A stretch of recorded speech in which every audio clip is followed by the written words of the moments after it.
तो आज हम पढ़ेंगे पैरोटिड ग्लैंड।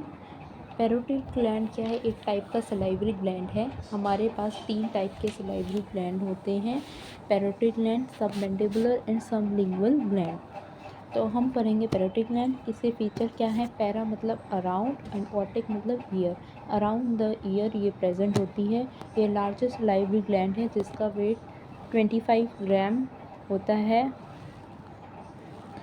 और सिचुएटेड कहाँ होती है? ये below the external acoustic meatus के नीचे होती है, between the ramus of the mandibular and the stylomastoid process. Then इसके एंटीरियर में क्या है? The gland also overlaps the masseter muscle. तो आप डायग्राम में देखिए, हमें क्या दिख रहा है? 2 रेमस हैं, मैंडिबल दिख रहा है, 2 रेमस है, ठीक है। कोरोकॉइड और कॉनॉइड प्रोसेस भी हैं।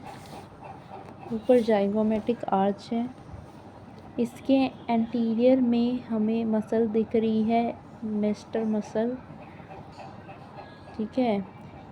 और below the external otic meatus हमें पैरोटिड ग्लैंड दिख रही है।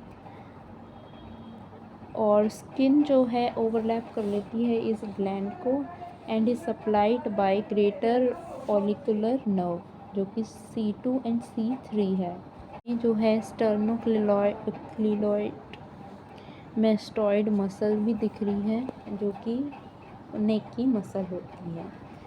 तो वो हमने देख लिया हाथ पास सिचुएटेड कितना वेट होता है और लार्जेस्ट लाइवरी ग्लैंड है। ये सब लिखना इन पेपर के अंदर। फिर डीप सर्वाइकल फेशिया जो होता है वो कैप्सूल बना लेता है इस ग्लैंड के around and it is supplied by the greater auricular nerve, जैसे मैंने बताया, जो कि C2 एंड C3 है। It is supplied by the greater auricular nerve. External feature क्या है इसके? Resemble a three sided pyramid. तो ये जो है एक 3 साइडेड पिरामिड से मिलता जुलता है, जैसा कि आप फिगर में देख सकते हो। एंड देन इसके 4 सरफेस होते हैं, 3 बॉर्डर होते हैं। 4 सरफेस जो होते हैं उसके superior, superficial, anterior medial, posterior medial होता है। जो सुपीरियर वाला है यहाँ पे वो base of the pyramid form कर रहा है, जैसे ये दिख रहा है आपको। तो ये एक तरह से इन्वर्टेड पिरामिड की फॉर्म में है। तो फिर जो 3 बॉर्डर्स हैं उसमें एंटीरियर कौन सा होता है? जो मेस्टल मसल के पास है एंटीरियर। पोस्टीरियर जो स्टर्नोक्लीलॉइड मेस्टोइड मसल के पास है। और मीडियल हमारा ये है ऊपर वाला। फिर ब्लड सप्लाई क्या है? It is supplied by the external carotid artery. External carotid artery इसको ब्लड सप्लाई देती है। फिर इसकी नर्व्स भी लिखनी है हमें। 3 नर्व्स है। पैरासिम्पैथिक नर्व जो कि सिक्रेट्रोमोटर है, और इसके pre ganglionic fibres of the auriculotemporal nerve.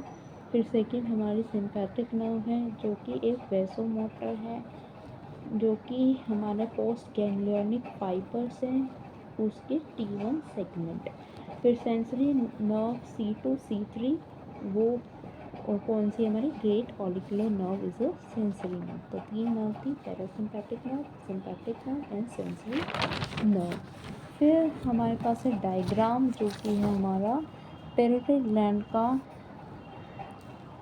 पूरा दे रखा है, उसके नर्व्स, वेन्स एंड आर्टरीज। तो हमें देखना है पैरोटिड ग्लैंड जो है उसके मीडियल साइड पे हमें दिख रहा है ये एक पैरोटिड डक्ट, ठीक है। पैरोटिड ग्लैंड के ऊपर हमें दिख रहा है एक्सटर्नल ऑडिटरी मेटस और नीचे हमें एपेक्स दिख रहा है। सबसे ऊपर हमें ऑलिकुलो टेम्पोरल नर्व दिख रही है और उसके मीडियल साइड पे सुपीरियर टेम्पोरल वेसल्स हैं और इसके, ठीक है, वेसल्स हैं। फिर एक मीडियल साइड देखिए आपको सबसे ऊपर जो है टेम्पोरल ब्रांच दिख रही है, फिर जाइगोमेटिक, फिर अपर बक्कल ब्रांच, ठीक है, फिर lower buccal branch, mandibular branch and then cervical branch.